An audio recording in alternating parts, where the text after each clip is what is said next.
Aditya education system में आपका पुनः स्वागत करता हूं। मैं केमिस्ट्री फैकल्टी वीरेंद्र बंछोर। आज अपन ने जो रेडॉक्स रिएक्शन करी हैं उसके आगे अपन और आगे मूव करेंगे कि ऑक्सीडेशन रिडक्शन के बेसिस पे अपन इक्विवेलेंट मास या मॉलिक्यूलर मास कैसे कैलकुलेट करते हैं वो भी मैं आपको बताऊंगा। यहाँ पे दो सबसे इंपॉर्टेंट टॉपिक्स आते हैं, एक होता है एसिडिक केमिनोफोर और एक होता है डाइक्रोमेट, राइट। तो मेरे पास जो यहाँ पे दो इंपॉर्टेंट वर्ड है, एक तो क्रोमियम बेटा और एक है मेरे पास Mn। जो क्रोमियम है इसका जो एटॉमिक मास है ये अपन लेते हैं 52 और इसका एटॉमिक नंबर है 24। ये है मेरे पास 25 और ये है 55। एक्चुअल में जो इनका जो एटॉमिक मास है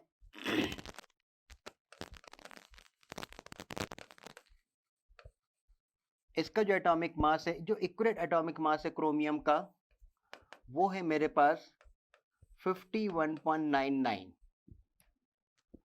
और यहाँ पे जो Mn है, Mn का जो एटॉमिक मास है बेटा ये है 54.938 समथिंग ऐसा है, ठीक। तो यहाँ पे अपन पॉइंट नहीं लेते तो अपन क्या करते हैं, उसको 55 कर दिया, अपन इसको कितना कर दिया, 52 कर दिया। अब यहाँ पे मेरे पास सबसे पहले आता है मॉलिक्यूलर मास निकालना है डाइक्रोमेट का और पोटेशियम परमैंगनेट का। तो मेरे पास जो पोटेशियम डाइक्रोमेट है K2Cr2O7, इसका जो मुझे मॉलिक्यूलर मास निकालना है, मोलार मास बोलते हैं अपन शॉर्ट फॉर्म में,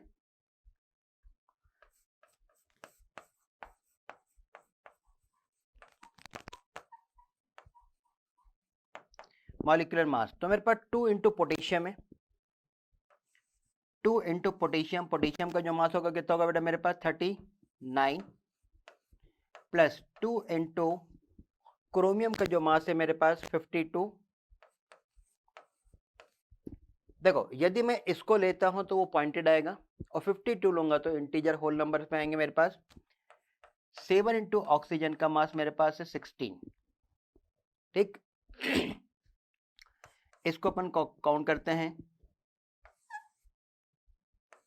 78 प्लस 104 प्लस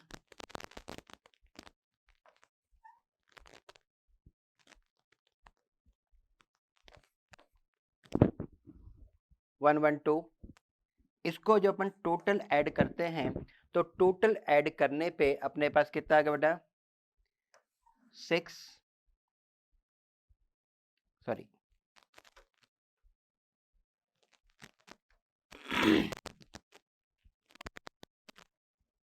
8 to 10 4 14 4 1 आपके पास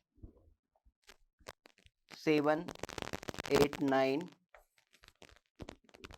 1 1 and 2 294। It is a molecular mass of potassium dichromate. तो मेरे पास जो पोटेशियम डाइक्रोमेट है उसका जो मॉलिक्यूलर मास मेरे पास आ रहा है वो है 294। आप इसको याद रखेंगे बेटा। अब यहाँ पे मेरे पास है पोटेशियम परमैंगनेट KMnO4, राइट। अब KMnO4 का जो मॉलिक्यूलर मास निकालेंगे बेटा, पोटेशियम इज 39 प्लस Mn 55, क्योंकि देखो 54.9 है ना, तो आप 55 प्लस 4 इंटू 16, इसको अपन सॉल्व करेंगे बेटा।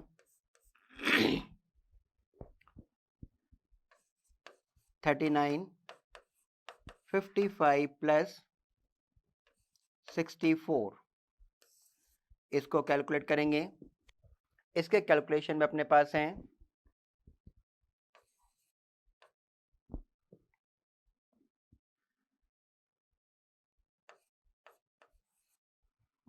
158। तो मेरे पास यहाँ पे पोटेशियम डाइक्रोमेट जो है बेटा इसका मॉलिक्यूलर मास है मेरे पास 294 और जो KMnO4 का जो मॉलिक्यूलर मास है वो है मेरे पास 158, राइट। तो अब यहाँ पे मुझे याद रखना है कि KMnO4 कैसा और डाइक्रोमेट कैसा। अब इसका इक्विवेलेंट मास से क्या रिलेशन होगा और कब कैसा रिलेशन होगा, राइट। तो यहाँ पे मेरे पास जो KMnO4 है, मेरे पास 3 मीडियम में रिएक्शन करेगा बेटा। जो KMnO4 3 मीडियम में रिएक्शन करेगा वो मीडियम है मेरे पास एसिडिक मीडियम, न्यूट्रल मीडियम और बेसिक मीडियम। इसकी मैं तीनों रिएक्शन भी आपको बताता हूं और तीनों के आयनिक कॉन्फ़िगरेशन भी बताता हूं और आपको याद रखने के तरीके भी बताता हूं, ठीक है। तो मेरे पास जो पोटेशियम परमैंगनेट है KMnO4 है तो KMnO4 का सबसे पहले एसिडिक मीडियम अपन 3 पार्ट में डिवाइड करेंगे। KMnO4, मेरे पास जो KMnO4 है ये एसिडिक मीडियम, कोई भी अपन एसिड ले लेंगे बेटा, कोई भी एसिड लेंगे, किसी भी एसिड में जब रिएक्शन होगी तो वो रिएक्शन कैसे करेगा। तो KMnO4 की जब अपन रिएक्शन करी एसिडिक मीडियम, कोई भी मैं एसिड ले लेता हूं, मैंने लिया H2SO4, राइट। किसी भी एसिड में रिएक्शन करते हैं तो इलेक्ट्रोकेमिकल सीरीज में पोटेशियम और मैग्नीशियम जो होते हैं बेटा वो हाइड्रोजन से ऊपर आते हैं और ये हाइड्रोजन को डिस्प्लेस कर देते हैं। तो यहाँ पे क्या होता है, मेरे पास बनेगा K2SO4, फिर बनेगा आपके पास MnSO4। आप पहले K को बैलेंस करेंगे, 2 लगाया, Mn आपके पास 2 हो गया बेटा, सल्फेट 2 और 1 3 हो गया, देखो ध्यान से। और जितने H2 लिखे उतने आप क्या लिख दो बेटा, वाटर मॉलिक्यूल लिख दो, क्लियर। और वाटर मॉलिक्यूल लिखने के बाद देखो यहाँ पे 3 ऑक्सीजन है, यहाँ पे 8 ऑक्सीजन है, रिमेनिंग ऑक्सीजन मेरे पास 5 हो गए। रिमेनिंग ऑक्सीजन मेरे पास कितने हो गए बेटा, 5 हो गए। अब यहाँ पे क्राइटेरिया क्या है, 5 ऑक्सीजन हो गए। दूसरा तरीका मेरे पास क्या है कि यहाँ पे जब मैं इसका ऑक्सीडेशन नंबर निकालता हूँ तो इसका ऑक्सीडेशन नंबर मेरे पास 7 आता है बेटा, और इसका जो ऑक्सीडेशन नंबर है वो कितना आता है, 5 आता है। तो यहाँ पे जो ट्रांसफर ऑफ इलेक्ट्रॉन होते हैं वो कितने ट्रांसफर हो रहे हैं, 5 इलेक्ट्रॉन का ट्रांसफर हो रहा है। तो जब एसिडिक मीडियम है वहां से जब ये फॉर्म हो रहा है तो मेरे पास 5 इलेक्ट्रॉन का ट्रांसफर हो रहा है। तो मेरे पास जो मॉलिक्यूलर मास अपन ने निकाला था, मॉलिक्यूलर मास कितना था, 158, राइट। जो 158 मॉलिक्यूलर मास था मेरे पास, उसमें क्या करेंगे, 5 से अपन डिवाइड कर देंगे। तो मेरे पास जो इक्विवेलेंट मास है, जो मेरे पास इक्विवेलेंट मास है वो क्या होता है, मोलर मास और molecular mass. Molecular mass divide bye क्या कर देंगे, चार्ज कर दो, या फिर molecular mass divide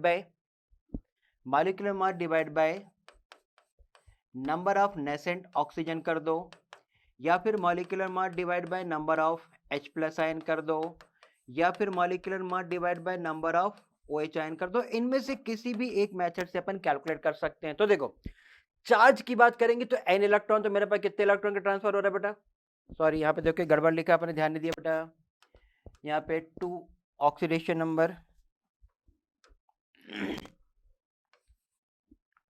2 oxidation number बेटा। यहाँ पे देखो अपने पास ट्रांसफर ऑफ इलेक्ट्रॉन कितने बेटा, 5 हो रहे हैं, ट्रांसफर ऑफ इलेक्ट्रॉन 5 हो रहे हैं मेरे पास। अब अपन कैलकुलेशन करते हैं, तो जो कैलकुलेशन कर रहे हैं वो कहां पर आ रहा है,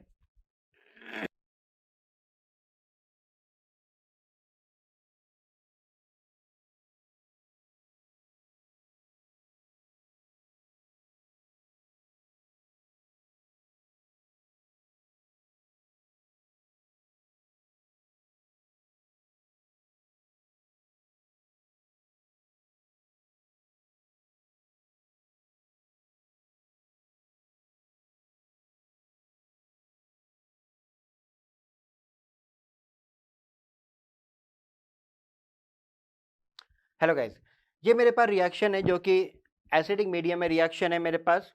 यहाँ पे Mn जो है बेटा, Mn जो है इसका जो ऑक्सीडेशन नंबर है वो कितना निकाला बेटा अपन ने, 7। यहाँ जो Mn है, Mn का ऑक्सीडेशन नंबर अपन ने कितना निकाला था, 7। यहाँ पे जो Mn का ऑक्सीडेशन कितना बेटा, 2 है, ठीक। ट्रांसफर ऑफ इलेक्ट्रॉन कितने हो रहे हैं मेरे पास, 5 इलेक्ट्रॉन मेरे पास ट्रांसफर हो रहे हैं। अब जब अपन कैलकुलेशन करेंगे, कैलकुलेशन में कैसा कैलकुलेशन करेंगे, मेरे पास है equivalent mass.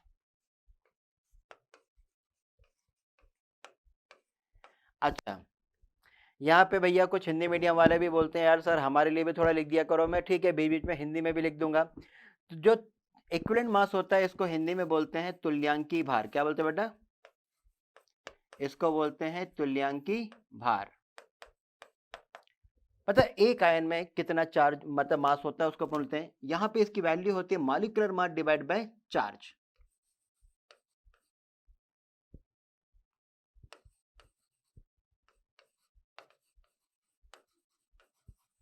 Molecular mass divide by charge. आप इसको molecular mass divide bye an electron से ट्रांसफर कर सकते हो, या फिर molecular mass divide by number of nascent oxygen से कर सकते हो, molecular mass divide by number of H+ ion से कर सकते हो, molecular mass divide by number of OH- ion से कर सकते हो। किसी भी एक मेथड से कैलकुलेट कर सकते हो इक्विवेलेंट मास को, तुल्यांक भार को, राइट। तो मेरे पास जो KMnO4 का इक्विवेलेंट मान एसिडिक मीडियम में, कौन से मीडियम बेटा, एसिडिक मीडियम में, ये मेरा एसिडिक मीडियम है। इसमें देखो इसका जो मॉलिक्यूलर मास अपन ने निकाला था कितना था बेटा, 158 था। 158 डिवाइड बाय क्या कर देंगे, 5 कर देंगे। 158 डिवाइड बाय 5 करने पे जो आपका रिजल्टेंट आंसर आएगा वो मेरे पास फाइनल आंसर आ जाएगा, किसके लिए, एसिडिक मीडियम के लिए। तो एक तरीका ये हो गया। अब आपके पास जैसे न्यूट्रल मीडियम मान लो, भाई न्यूट्रल मीडियम में कैसे रिएक्शन करेगा ये। सेकंड, मेरे पास है KMnO4,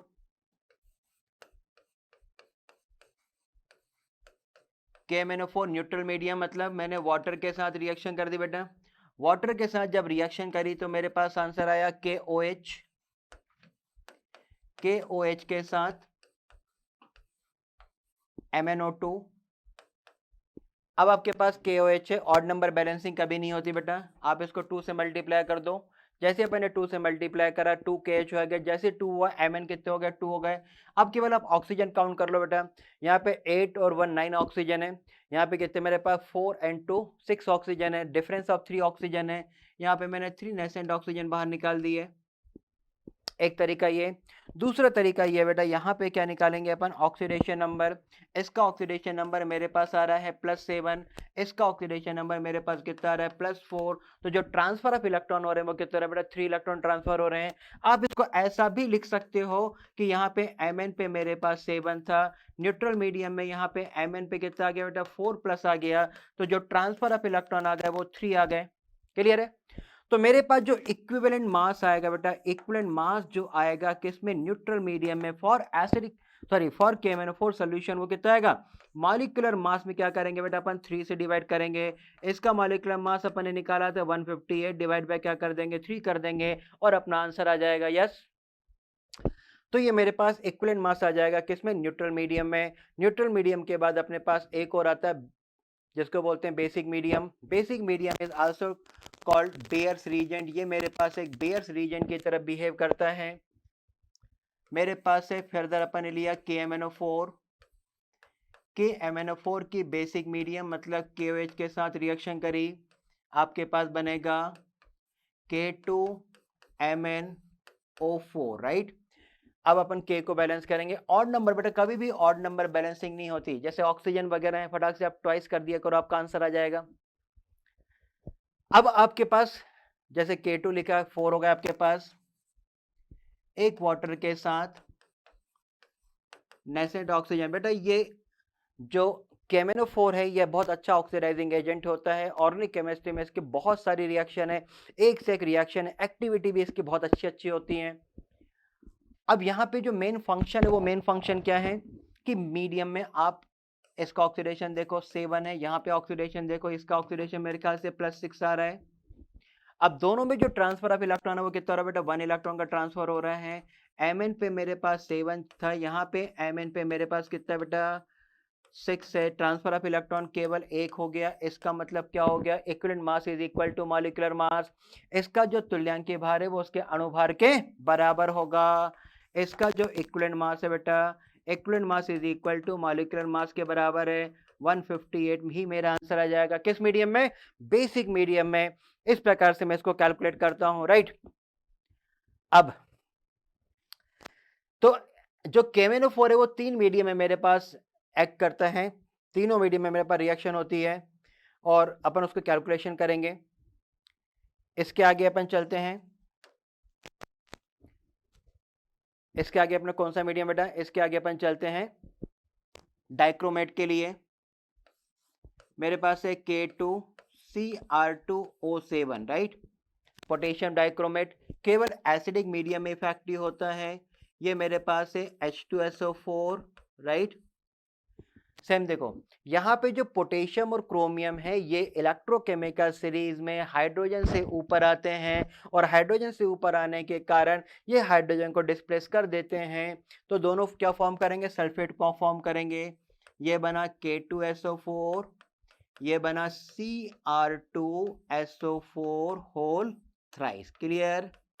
सल्फेट बैलेंस करो, देखो 4 हो गया। यहाँ पे मेरे पास 4H2O के साथ यहाँ पे 3 नेसेंट ऑक्सीजन है। अब यहाँ पे एक गड़बड़ क्या होता है कि यदि मैं ऑक्सीजन से कैलकुलेट करूं तो मैं इक्विवेलेंट मास निकालूंगा तो डिवाइड बाय 3 कर दूंगा, लेकिन ध्यान देना बेटा यहाँ पे 2 एटम की थ्योरी है। आप ध्यान से देखो, यहाँ पे इसका ऑक्सीडेशन कितना आ रहा है बेटा, 6 आ रहा है। यहाँ पे ऑक्सीडेशन कितना आ रहा है, यहाँ पे इसका ऑक्सीडेशन 3 आ रहा है। तो इसका ये मतलब नहीं कि ट्रांसफर ऑफ इलेक्ट्रॉन 3 लिख दो आप, राइट। अब ध्यान से देखो, यहां पे मेरे पास Cr2 पे 6 प्लस है, यहां पे Cr पे 3 प्लस है। क्लियर? अब यदि मैं उसको 2 लिखूं तो 2 लिख सकता हूं मैं से, जैसे वहां 2 लिखा है मैंने भी 2 लिख दिया। अब यहां पे कैरेक्टरिस्टिक में क्या है, 6 12। ट्रांसफर ऑफ इलेक्ट्रॉन यहां पे 6 है बेटा, ध्यान दीजिएगा। ट्रांसफर ऑफ इलेक्ट्रॉन यहाँ पे कितने हो रहे हैं, 6 हो रहे हैं, क्योंकि ये 1 नहीं होता। देखो वहां तो ये 1 नहीं होता, ये 2 ही रहेगा। तो ट्रांसफर ऑफ इलेक्ट्रॉन जो हो रहे हैं 6 हो रहे हैं, तो इसका जो इक्विवेलेंट मास आएगा बेटा, इसका जो इक्विवेलेंट मास आएगा वो आएगा मेरे पास molecular mass divide by 6। Molecular mass जो है उसमें 6 से डिवाइड करेंगे तब मेरे पास आ जाएगा इक्विवेलेंट मास। क्लियर? तो ये जो इक्विवेलेंट मास है रेडॉक्स से, अब इसको मैं डायरेक्ट भी लिख सकता हूं। जैसे मेरे को डायरेक्ट लिखना है तो डायरेक्ट लिखने के तरीके बता देता हूं मैं आपको। जैसे KMnO4 है ना, अब मेरे पास है KMnO4। याद रखने का तरीका बता रहा हूं बेटा, आपको याद रखना है तीनों मीडियम में। तो तीनों मीडियम में याद रखने का सिंपल तरीका बता रहा हूं आपको। कौन कौन से मीडियम में, एक मेरे पास है एसिड मीडियम, एक मेरे पास है न्यूट्रल मीडियम जिसमें मैं वाटर के साथ रिएक्शन करता हूं, और एक पास मेरे पास बेसिक मीडियम है। अच्छा, कोई भी एसिड हो और कोई भी बेस हो उससे फर्क उसको नहीं पड़ता। क्लियर है? मीडियम का फर्क है। तो जब एसिड मीडियम होगा तो याद रखना बेटा, देखो इसका ऑक्सीडेशन याद रखो बेटा, ये तो +7 आएगा आपका, फिक्स है, राइट। एसिडिक मीडियम में जो ऑक्सीडेशन आएगा बेटा वो +2 से कैलकुलेट होगा। न्यूट्रल मीडियम में आपके पास आएगा 4 से कैलकुलेट होगा, और बेसिक मीडियम में आएगा आपके पास वो 6 से कैलकुलेट होगा। तो मैंने याद रख लिया 2 4 6 2 4 6 खत्म। तो भाई एसिड मीडियम में 2 है, एम बेस न्यूट्रल मीडियम में मेरे पास 4 है, और जो बेसिक मीडियम है उसमें मेरे पास 6 है। अब भले मैं ट्रांसफर ऑफ इलेक्ट्रॉन इधर लिख रहा हूं, कायदे से इलेक्ट्रॉन उधर लिखना चाहिए अपन को। तो यहाँ पे ट्रांसफर देखो, यहाँ 7 था, यहाँ 2 था, कितने इलेक्ट्रॉन का ट्रांसफर हो गया, 5 इलेक्ट्रॉन का। यहाँ पे 7 था, 4 था, कितने इलेक्ट्रॉन है, 3 इलेक्ट्रॉन है। यहाँ पे 6 है तो यहाँ पे कितने इलेक्ट्रॉन हो गया, 1 इलेक्ट्रॉन हो गया। यहाँ पे जो नेसेंट ऑक्सीजन है बेटा, यहाँ पे 5 नेसेंट ऑक्सीजन निकले थे, यहाँ पे 3 नेसेंट ऑक्सीजन निकले थे, यहाँ पे 1 नेसेंट ऑक्सीजन था। इसका जो 1% एल्कलाइन सोल्यूशन होता है उसको बेयर्स रीजेंट बोलते हैं। जो एसिडिक KMnO4 होता है हाईली ऑक्सीडाइजिंग होता है, रीजन उसमें 5 नेसेंट ऑक्सीजन इवॉल्व होते हैं। अब इसका जो इक्विवेलेंट मास निकालेंगे अपन, इसका जो इक्विवेलेंट मास निकालेंगे हिंदी में क्या बोलते हैं अपन, तुल्यांकी भार, राइट। जो इक्विवेलेंट मास निकालेंगे वो कितना होगा, मॉलिक्यूलर मास में क्या करेंगे, डिवाइड बाय 5 कर देंगे, मॉलिक्यूलर मास में क्या करेंगे, डिवाइड बाय 3 कर देंगे, इक्वल टू मॉलिक्यूलर मास। और KMnO4 का जो मास है वो कितना बेटा, 158। यस और नो? आप उसको कैलकुलेट करके सॉल्व कर दो, आपका आंसर आ जाएगा यस। तो मेरे पास ये इक्विवेलेंट मास निकालने का बहुत सिंपल तरीका है, आप इसको लर्न भी कर सकते हैं, आसानी से कर सकते हैं, ठीक। अब इसके आगे बढ़ते हैं अपन। जैसे मैं आपको बार बार बात कर रहा हूं, इलेक्ट्रोकेमिकल सीरीज, इलेक्ट्रोकेमिकल सीरीज ये क्या सीरीज है, रेडॉक्स कैसे बना, इन सब की थ्योरी आपको बताता हूं। अब रिएक्शन क्यों हुई, कैसे हुई, सबसे पहले बना था नॉर्मल हाइड्रोजन इलेक्ट्रोड पोटेंशियल। अब जो नॉर्मल हाइड्रोजन इलेक्ट्रोड पोटेंशियल था वो क्या था, किसी मेटल के साथ फॉर्म किया वो क्या था, और सीरीज का डेवलपमेंट किस प्रकार से हुआ, मैं आपको इसको डिटेल में बताता हूं, ठीक है। तो सबसे पहले आपके पास था normal hydrogen electrode potential, normal hydrogen electrode. Right. इसी को बोलते हैं standard electrode potential of hydrogen. इसका डेवलपमेंट कैसे हुआ था कि आपके पास एक कंटेनर है बेटा, ठीक। इस कंटेनर में एक आपके पास ट्यूब थी,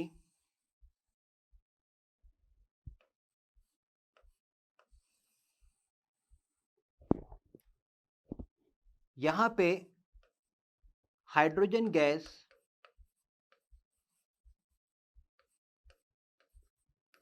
एट 1 एटमॉस्फेरिक प्रेशर में प्रोवाइड कराते हैं। यहां पे इसके अंदर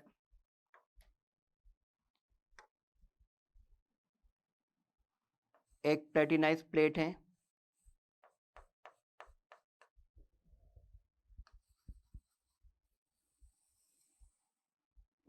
यहाँ पे एक प्लेटिनाइज प्लेट है आपके पास। इसके अंदर आपके पास HCl का लिक्विड भरा हुआ है।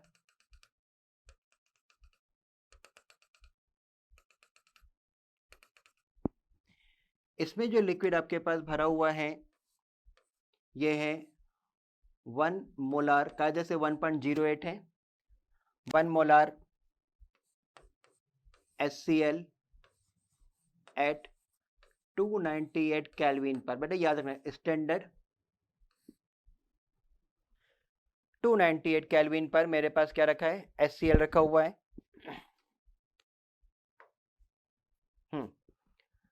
और यहां पे अब यहां पे चार्ज कैसा है ये आपको बाद में बताऊंगा।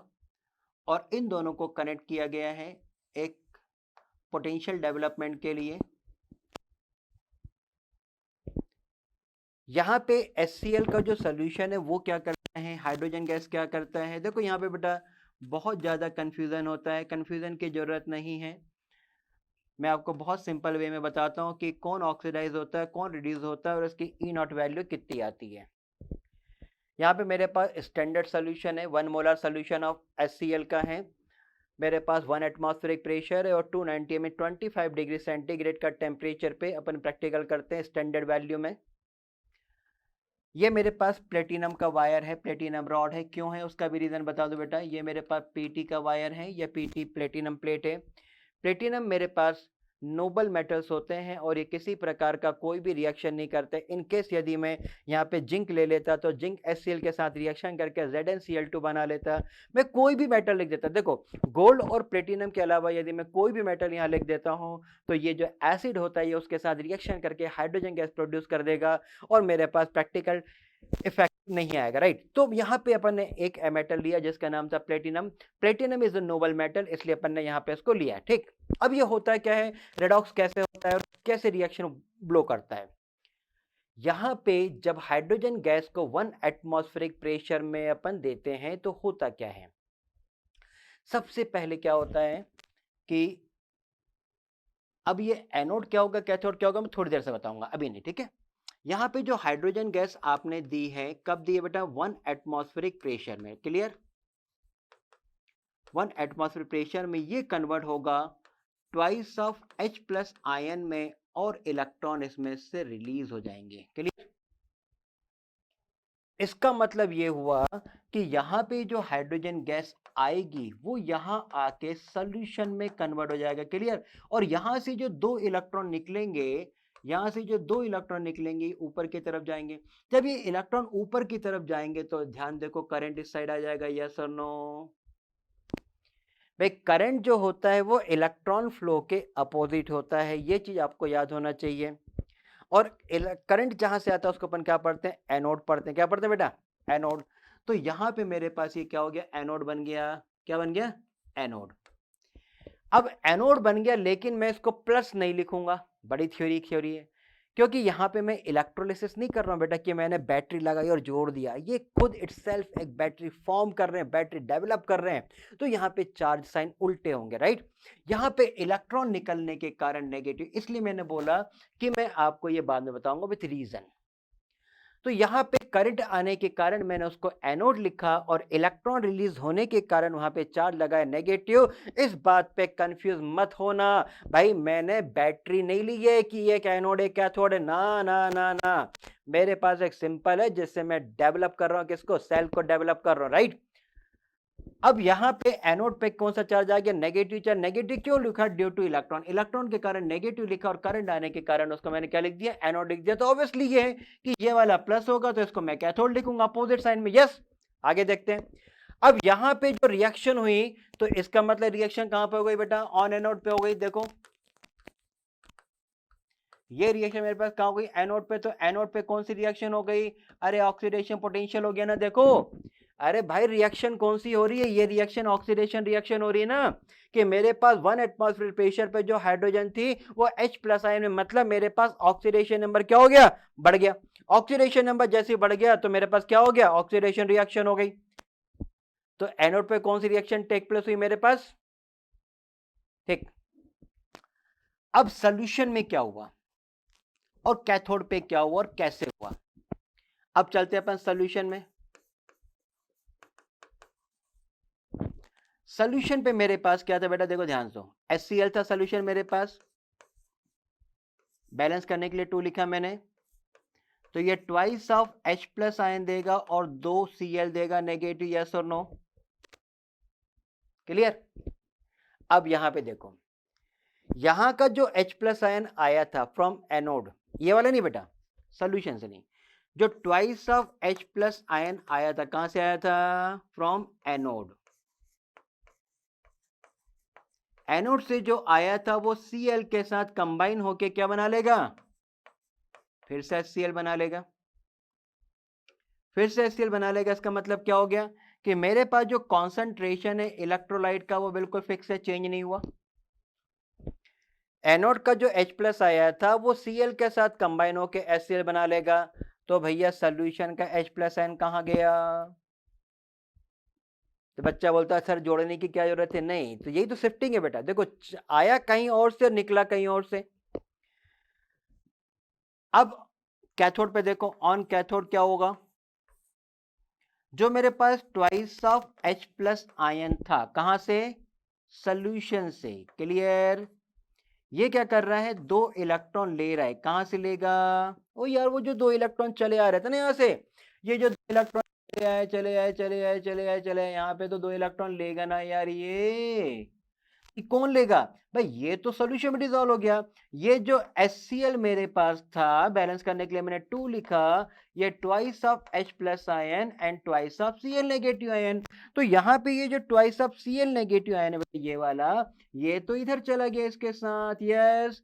और ये जो twice of H plus ion बचा सोल्यूशन का, वो इस इलेक्ट्रॉन को गेन करता है, क्या करता है, इलेक्ट्रॉन को गेन करता है। और इलेक्ट्रॉन को गेन करने के बाद क्या होगा भाई, इलेक्ट्रॉन को गेन करने के बाद क्या होगा, यहाँ पे हाइड्रोजन गैस क्या हो जाएगी, रिलीज हो जाएगी।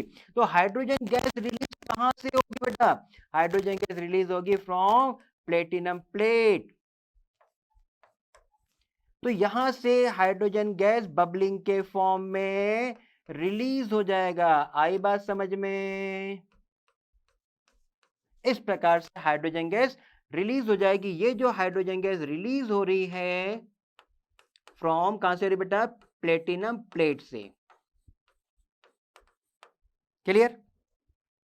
ये थोड़ी था कि यहां से हाइड्रोजन डाला सर यहां से बाहर आ गए, वो ऐसा नहीं होता भाई। जो मैंने हाइड्रोजन गैस प्रोवाइड की थी, जो दी थी, वो डिसॉल्व हो गई और जो सोल्यूशन था उसमें से H प्लस आयन निकला, वो गैस रिलीज हुई फ्रॉम द प्लेटिनम प्लेट। तो मेरे पास एनोड जो हो रहा है वहां पे ऑक्सीडेशन हो रहा है और जो कैथोड हो रहा है वहां पे क्या हो रहा है, रिडक्शन हो रहा है। देखो ध्यान से, जहां पे एनोड था वो ऑक्सीडेशन पोटेंशियल हो गया और जो कैथोड था वो मेरे पास रिडक्शन पोटेंशियल हो गया, यस और नो। तो एक ही कंटेनर में क्या हो गया बेटा, रेडॉक्स रिएक्शन हो गई। इसलिए अपन क्या बोलते हैं, डायरेक्ट रेडॉक्स रिएक्शन, क्या बोलते हैं इसको, डायरेक्ट रेडॉक्स रिएक्शन। अब यहां पे बहुत सिंपल सी थ्योरी थी कि एनोड में हाइड्रोजन जो है वो ऑक्सीडाइज हो रहा है, कैथोड में सोल्यूशन का जो H प्लस आयन है वो गैस के फॉर्म में रिड्यूस हो रहा है, तो मेरे पास रेडॉक्स रिएक्शन एक ही कंटेनर में हो जाती है। इसको मैं बोलता हूं डायरेक्ट रेडॉक्स रिएक्शन। तो अब इसके मैं यदि सेल रिएक्शन लिखना चाहूं तो सेल रिएक्शन में कैसे लिखूंगा इसकी बेटा? तो देखो सेल रिएक्शन ऐसे लिखूंगा मैं इसकी कि मेरे पास हाइड्रोजन गैस 1 एटमॉस्फेरिक प्रेशर पे कन्वर्ट हो रहा है twice of H plus ion by losing up 2 electron. ये मेरे पास था ऑक्सीडेशन रिएक्शन। रिडक्शन में क्या हुआ बेटा? ये एनोड पे हुआ ना, और कैथोड पे क्या हो गया मेरे पास? कैथोड पे जो रिएक्शन है इसमें twice of H plus ion जो कि एक्वस मीडियम में था, ये 2 इलेक्ट्रॉन लेके क्या रिलीज कर रहा है? हाइड्रोजन गैस रिलीज कर रहा है। कहां से? प्लेटिनम प्लेट से। तो आपको रिएक्शन पढ़ना चाहिए। मेरे पास है रिडक्शन रिएक्शन बेटा, ये मेरे पास है रिडक्शन रिएक्शन। तो जब मैं इसको कैलकुलेट करूंगा और जब ऐड करूंगा तो ऑब्जर्वेशन क्या आ रहा है कि मेरे पास ये जो दोनों H कैंसिल हो जाएंगे, दोनों इलेक्ट्रॉन कैंसिल हो जाएंगे, ये ऑब्जर्वेशन आ रहा है, राइट। तो यहाँ पे क्या है मेरे पास कि जो हाइड्रोजन गैस है वो है 1 एटमॉस्फेरिक प्रेशर से, राइट, और कन्वर्ट गैस में हो गई मेरे पास हाइड्रोजन गैस पीटी प्लेट, ठीक। तो यहां पे अपने पास रिएक्शन इस प्रकार से आ रही है कि एक मेरे पास ऑक्सीडेशन शो कर रहा है, एक मेरे पास रिडक्शन शो कर रहा है, और यहाँ पे जो आयंस थे वो सोल्यूशन इलेक्ट्रोलाइट में आ रहा है और इलेक्ट्रोलाइट मेरे पास कांस्टेंट आ रहा है। अब यहाँ पे हुआ क्या? यहाँ पे हुआ ये बेटा कि जब यहां से बबलिंग चालू हुई तो यहाँ पे कन्वेंशन प्रोसेस चालू हुई, हिंदी में बोलते हैं संवहन क्रिया। तो इस कन्वेंशन प्रोसेस में जो बबलिंग्स होती है यहाँ पे प्लेट के ऊपर क्या करती है? प्रेशर अप्लाई करती है। तो उस प्रेशर अप्लाइशन से यहाँ पे जो पोटेंशियल डिफरेंस आया, जो ई नॉट मतलब स्टैंडर्ड वैल्यू जो आई, जो पोटेंशियल कैलकुलेट हुआ, स्टैंडर्ड बोलते हैं इसको, नॉर्मल हाइड्रोजन इलेक्ट्रोड, इसकी कैलकुलेटेड वैल्यू कितनी आ रही है मेरे पास? 0.001 वोल्ट, ये कैलकुलेटेड वैल्यू है। इसको अपन अप्रोक्सीमेट कितना लिखते हैं बेटा? 0 वोल्ट। इसको अपन अप्रोक्सीमेट कितना लिखते हैं? 0 वोल्ट लिखते हैं। क्लियर? तो यहां पे मेरे पास नॉर्मल हाइड्रोजन इलेक्ट्रोड पोटेंशियल अपन ने डेवलप किया, ठीक।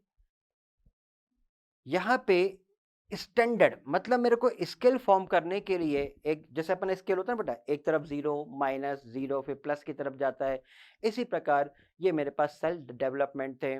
सबसे पहले मैंने क्या बनाया था? Normal hydrogen electrode potential form किया जो इस प्रकार से बना था। इसकी जो ई नॉट वैल्यू आई अप्रोक्सीमेट 0 आई, तो अपन इसको 0 वोल्ट से कंसीडर करते हैं। यहाँ पे जो हाइड्रोजन गैस है जो कि अपन ने 1 एटमॉस्फेयर प्रेशर में इसमें इनपुट करी थी, वो मेरे पास ऑक्सीडेशन था, और यहाँ से जो H प्लस आयन जो रिलीज हुआ था वो मेरे पास रिडक्शन के फॉर्म में था। क्लियर बेटा? आगे बढ़े। अब अपन ने क्या करा कि जो मेरे पास नॉर्मल हाइड्रोजन इलेक्ट्रोड पोटेंशियल आ गया, उसके थ्रू अपन ने अलग अलग मेटल्स को इसके साथ रख के डेवलपमेंट किया कि अलग अलग मेटल्स के लिए स्टैंडर्ड ईएमएफ वैल्यू कितनी आती है, ठीक। इस सीरीज में अपन 2 या 3 एलिमेंट लेते हैं, जैसे मैंने जिंक और कॉपर को लिया, तो अलग अलग अपन कैसे कैलकुलेट करेंगे। अब जैसे मेरे पास एक कंटेनर है और एक कंटेनर इधर है, ठीक। अब यहां पे मैंने लिया जिंक का मेटल बेटा, यहां मैंने लिया जिंक मेटल,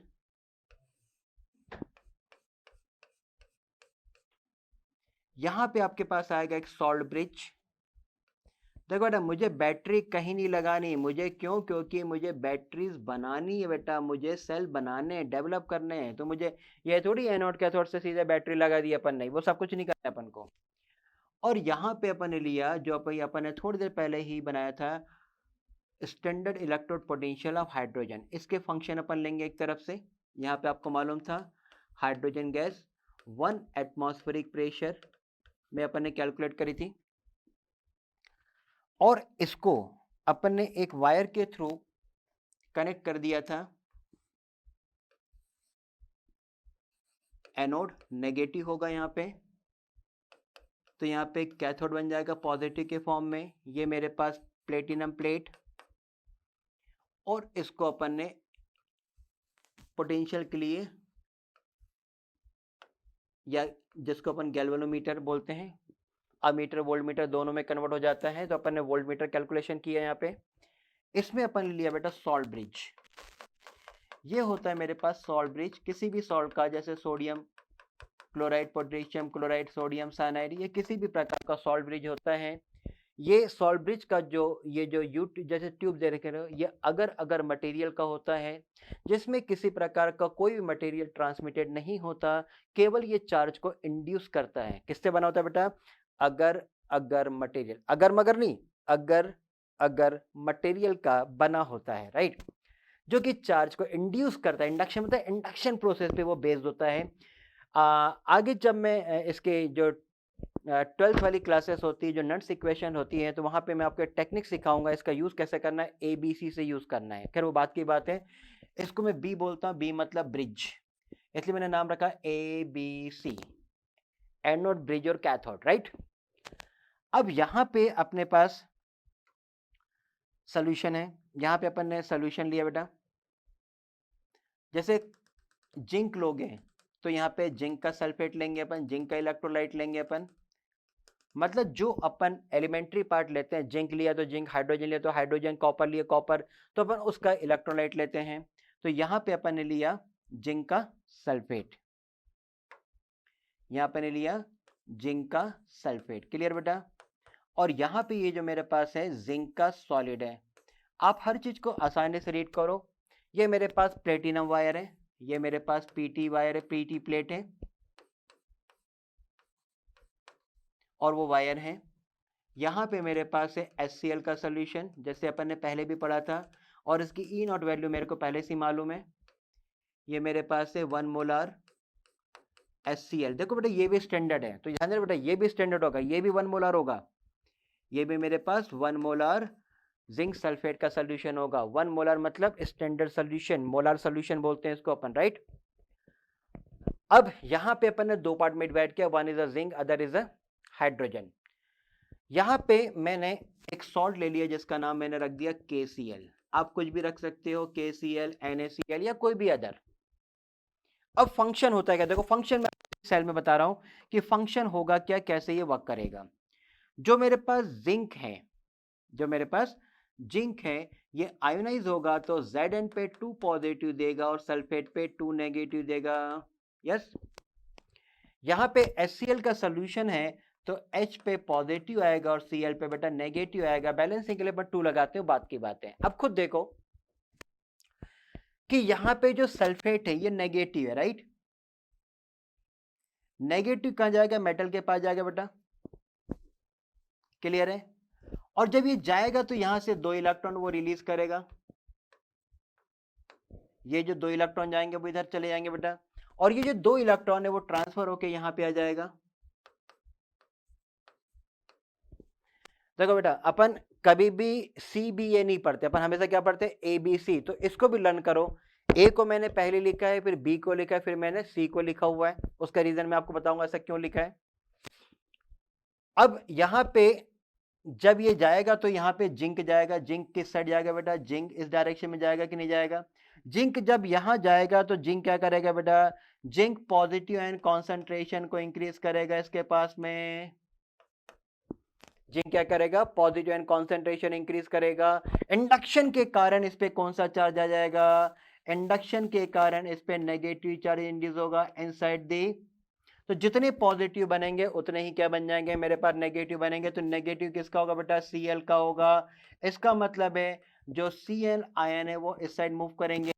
यहाँ पे क्या होगा? अपोजिट इंडक्शन के कारण यहाँ पे K प्लस आएगा और इसके अंदर पूरे आपके पास प्लस आ जाएंगे।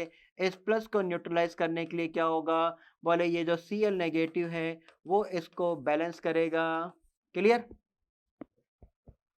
तो यहाँ पे इंडक्शन की थ्योरी को मूव कर रहा है। ऐसा थोड़ी कि Cl निकल के बाहर आ गया, बाहर नहीं आया, केवल इंड्यूस हुआ, वहां पे इंडक्ट करता है, यहाँ पे इंडक्ट करता है, राइट। तो यहाँ पे मेरे पास ये इधर गया, ये इधर आ गया, इंडक्स का देखो सर्किट कंप्लीट हो गई। अब सर्किट कंप्लीशन में क्या हुआ, H प्लस आयन कैसे जाएगा और क्यों?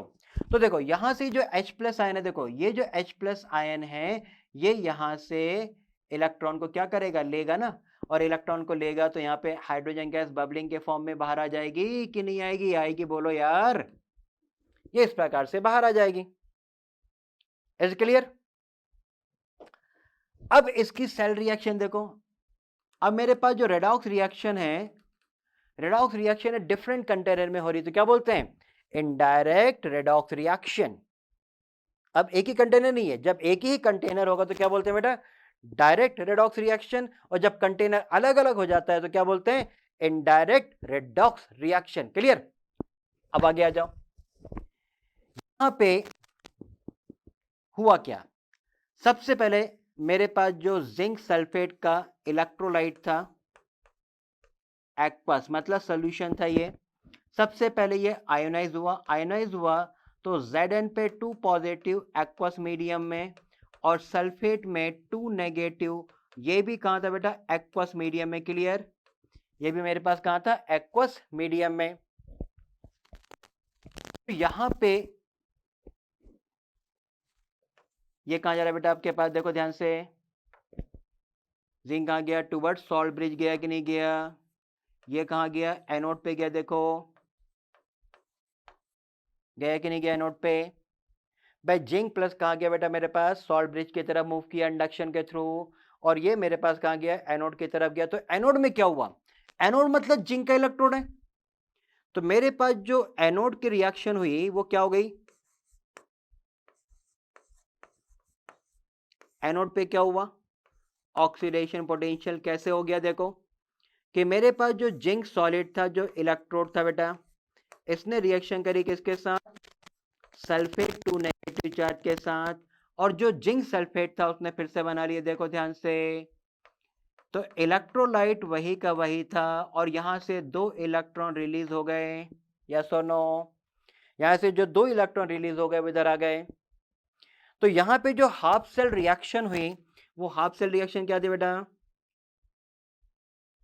शॉर्ट फॉर्म में लिख रहा हूं, हाफ सेल रिएक्शन, या क्या बोलते हैं? Half cell oxidation reaction. तो हाफ सेल ऑक्सीडेशन रिएक्शन इस प्रकार से शुरू हुई, तो Zn2 positive 1 molar solution, right? क्योंकि जो आपके पास इलेक्ट्रोलाइट 1 मोलार था, जो टूट गया था, फिर से वो 1 मोलार में डेवलप हो जाता है। क्लियर? अब आ जाओ, इस साइड आ जाते हैं अपन। यहां पे मेरे पास क्या हो रहा है? हाइड्रोजन को ले रहा है। तो यहां पे सबसे पहले क्या, जो सोल्यूशन था मेरे पास HCl का सोल्यूशन था, बैलेंस करने के लिए अपन ने 2 लिया, एक्वस लिख दिया, इसका मतलब सोल्यूशन को शो करता है ये। यहाँ पे ट्वाइस ऑफ H पॉजिटिव में एक्वस मीडियम में, और twice of Cl negative aqueous medium में रहता है। Cl कहाँ जा रहा है? देखो ध्यान से, Cl जो जा रहा है वो जा रहा है मेरे पास टूवर्ड्स सॉल्ट ब्रिज जा रहा है, ये जा रहा है टूवर्ड्स कैथोड। क्लियर? ये जा रहा है कहाँ जा रहा है? कैथोड की तरफ जा रहा है। तो ऑन कैथोड पे क्या हुआ? ऑन कैथोड पे क्या हुआ? कैथोड पे जो twice of H plus ion गए, इनने इलेक्ट्रॉन को लिया। ठीक, ये मेरे पास एक्वा सोल्यूशन का था बेटा। इलेक्ट्रॉन को लेने के बाद क्या हो गया? हाइड्रोजन गैस रिलीज हुई। हाइड्रोजन गैस कहां से रिलीज हुई आपके पास? From platinum plate. Platinum plate से मेरे पास हाइड्रोजन गैस रिलीज हो गई। तो ये मेरे पास कौन सी रिएक्शन हो गई? रिडक्शन रिएक्शन हो गई। क्लियर? तो एनोड पे हो रहा है ऑक्सीडेशन, और कैथोड पे क्या हो रहा है? रिडक्शन।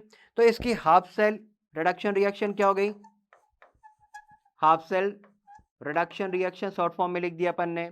तो क्या हो गई कि जो H प्लस आयन है एक्वस मीडियम में, ये कन्वर्ट हो गया H2 गैस प्लेटिनम प्लेट, हो गया कन्वर्ट। अब इसकी सेल रिएक्शन देखो, ये हाफ सेल रिएक्शन थी, आधी अपन ने एनोड पे लिखी और आधी अपन ने कहां लिखी बेटा? कैथोड पे लिखी। अब इसकी सेल रिएक्शन, इसकी जो सेल रिएक्शन है वो कैसे होगी?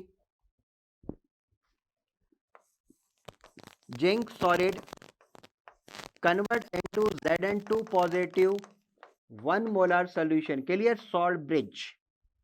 Salt bridge is represented by two parallel lines and यहाँ 2 नहीं लिखते हैं. H plus ion aqueous medium convert into H2 gas और कहां से रिलीज हो रहा है बेटा? पीटी प्लेट से. तो ये मेरे पास हो गई सेल रिएक्शन लिखने का तरीका कि सेल रिएक्शन अपन लिखते कैसे हैं. ये अपने पास सेल रिएक्शन आ गई. अब यहाँ पे ईएमएफ वैल्यू मुझे किसकी निकालनी थी? जिंक मेटल की. अब चलते हैं E cell. E cell is equal to है, अपन इसको स्टैंडर्ड बोलते हैं, कैथोड माइनस एनोड. कैथोड में से एनोड को जब माइनस करेंगे तो ई सेल की वैल्यू आएगी. अब देखो सेल बना हुआ ये प्रैक्टिकल डाटा था, तो प्रैक्टिकल डाटा में इसकी जो वैल्यूज आ रही थी यहां पे, ये आ रही थी 0.76 वोल्ट. कितनी आ रही थी बेटा? 0.76 वोल्ट की इसकी वैल्यू आ रही थी. तो यहां पे जो सेल की वैल्यू आ गई वो कितनी आ गई मेरे पास? 0.76 इज इक्वल टू, कैथोड मेरे पास हाइड्रोजन का नॉर्मल हाइड्रोजन इलेक्ट्रोड पोटेंशियल है. कैथोड मेरे पास नॉर्मल हाइड्रोजन इलेक्ट्रोड पोटेंशियल है, माइनस एनोड. एनोड में क्या था बेटा? जो जिंक सॉलिड है कन्वर्ट हो रहा है Zn2 पॉजिटिव आयन में. यस और नो? तो मेरे पास 0.76 इज इक्वल टू 0, क्योंकि हाइड्रोजन का कितना ले रहे थे अपन? था 0 वोल्ट बेटा. माइनस कितना आ गया? E standard of zinc solid convert into Zn2 positive ion. तो मेरे पास स्टैंडर्ड वैल्यू आ गई, standard of zinc solid convert into zinc solid convert into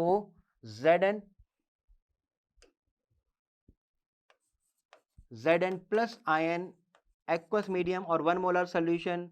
इसकी वैल्यू आ गई माइनस 0.76 वोल्ट. क्लियर?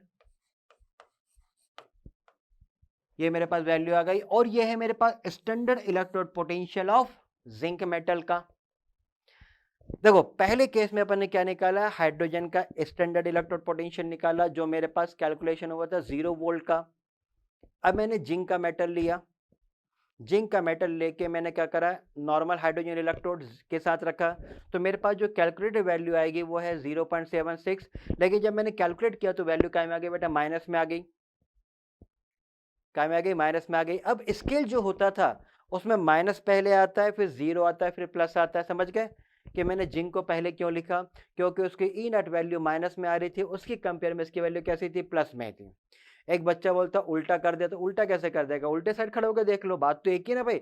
भाई जब आप लैब में प्रैक्टिकल करोगे तो 2 इंस्ट्रूमेंट रखें, आप इधर से देखो या उधर से देखो, आपसे क्या फर्क पड़ रहा है?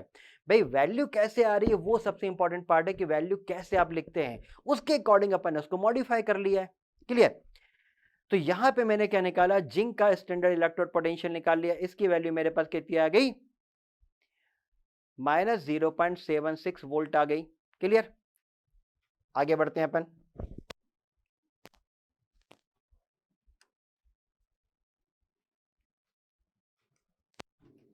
यहां पे अपन आगे बढ़ते हैं. अब चलते हैं अपन एक अलग मेटल लेते हैं. जैसे अपन ने कॉपर मेटल लिया,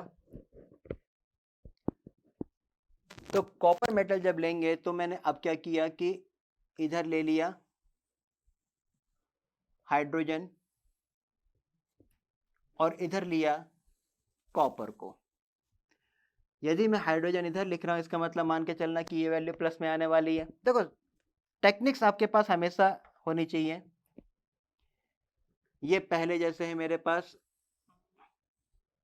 ये मेरे पास हाइड्रोजन का स्टैंडर्ड इलेक्ट्रोड पोटेंशियल है, जिसकी वैल्यू कितनी थी मेरे पास? 0 वोल्ट थी.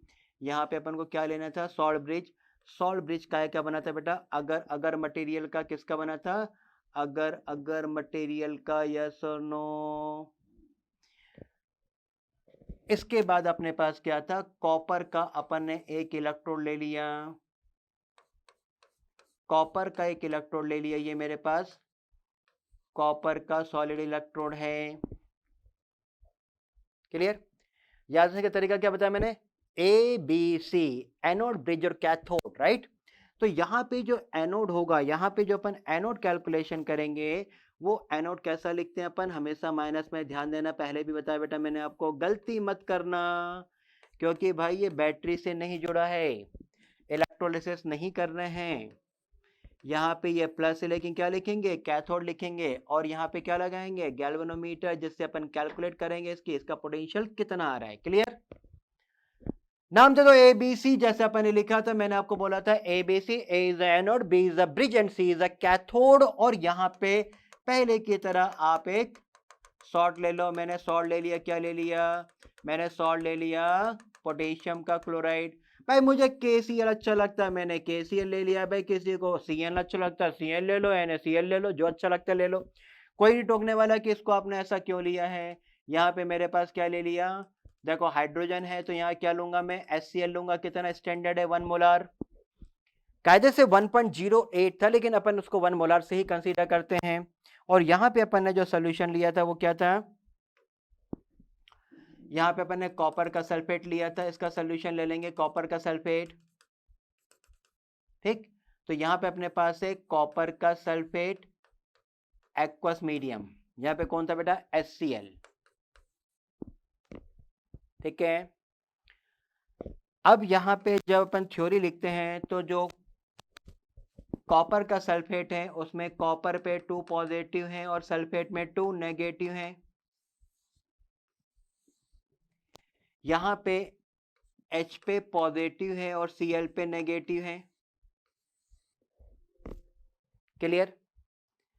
अब यहाँ पे होगा क्या, यहाँ पे हाइड्रोजन गैस,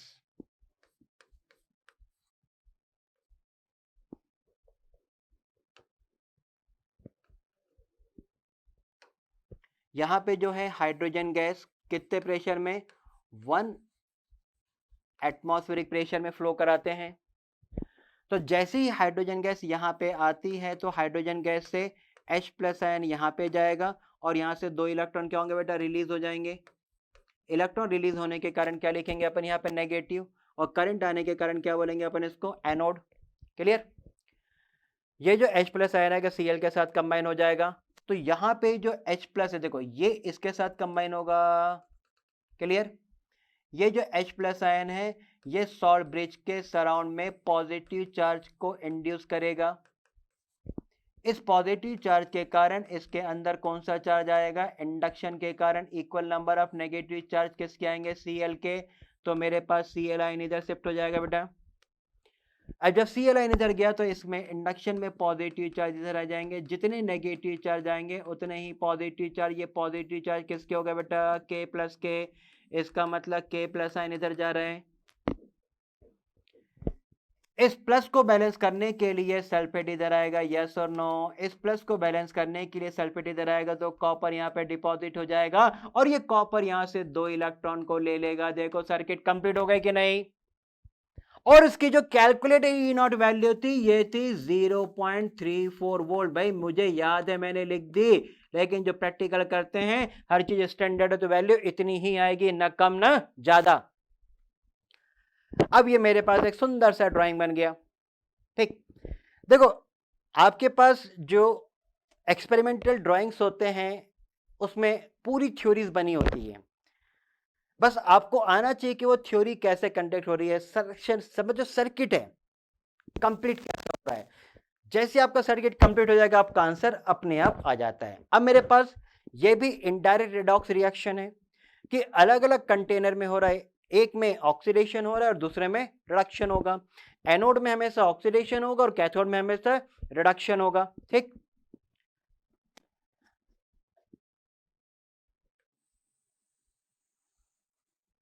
अब देखो जो मेरे पास रिएक्शन है यहां पे क्या हुआ, ऑन एनोड,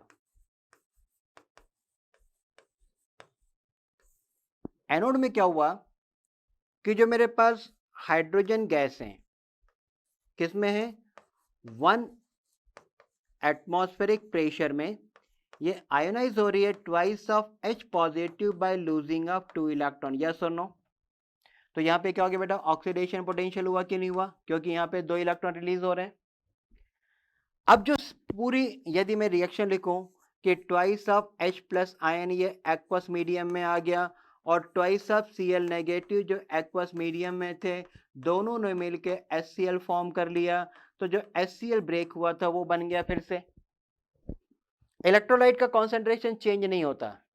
इसका एक टर्म्स आता है फिजिक्स में जिसका नाम है वोल्टामीटर, राइट। अब यहां पे हुआ क्या, half cell oxidation reaction. Half cell oxidation reaction क्या हुई कि मेरे पास H2 gas 1 atmospheric pressure convert into H positive 1 molar solution, ठीक। और इसकी ई नॉट वैल्यू कितनी थी, 0 वोल्ट, जो अपन को पहले से मालूम है। यहां जाओ, यहां पे मेरे पास है ऑन कैथोड। कैथोड में क्या हुआ होगा, मेरे पास जो कॉपर सल्फेट है किसमें था, एक्वस सॉल्यूशन 1 मोलर, आयनाइज हुआ copper 2 positive in aqueous medium and sulphate 2 negative aqueous medium. Clear. यहां पे जो कॉपर 2 पॉजिटिव है, कॉपर 2 पॉजिटिव है एक्वस मीडियम में, ये 2 इलेक्ट्रॉन लेता है और 2 इलेक्ट्रॉन लेने के बाद कॉपर सॉलिड में डिपॉजिट हो जाता है और ये क्या शो करता है, रिडक्शन रिएक्शन को। भाई कॉपर जो है वो 2 इलेक्ट्रॉन लेके इसके ऊपर क्या होता है, डिपॉजिट हो जाता है। तो यहां पे हाफ सेल रिडक्शन रिएक्शन क्या हो रही है कि जो कॉपर आयन है 1 मोलर सॉल्यूशन का, right, convert into copper solid, ये आपके पास हाफ सेल रिएक्शन। तो यदि इसको मैं सॉल्व करूं तो मेरे पास जो सेल रिएक्शन आएगी वो सेल रिएक्शन कैसी आएगी,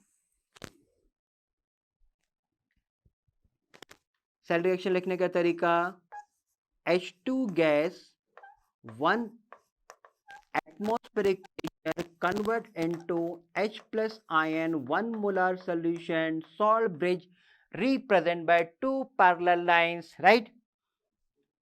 इसमें क्या हो गया, कॉपर 2 पॉजिटिव 1 मोलर सॉल्यूशन और ये कॉपर सॉलिड में हो गया and complete the cell reaction. यहां पे ये ऑक्सीडाइज है, वहां पे वो कैथोड है। तो याद कैसे रखना है, ABC, anode bridge cathode, always ABC, right. ABC से अपन को वर्क करना है।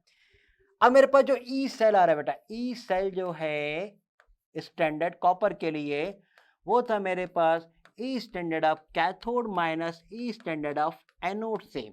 सेल की जो कैलकुलेटेड वैल्यू आई 0.34 वोल्ट आई। क्लियर। कैथोड, कैथोड में क्या था, मेरे पास कॉपर था, तो यहां पे मेरे पास कॉपर आयन से कॉपर सॉलिड में कन्वर्जन था और यहां पे जो वैल्यू है किसकी वैल्यू, एनोड की जो वैल्यू आ रही है वो एनोड की वैल्यू कितनी थी, 0 वोल्ट। अपन ने पहले भी पढ़ा था। नॉर्मल हाइड्रोजन इलेक्ट्रोड पोटेंशियल की वैल्यू कितनी थी, 0 वोल्ट कंसीडर कर रहे थे।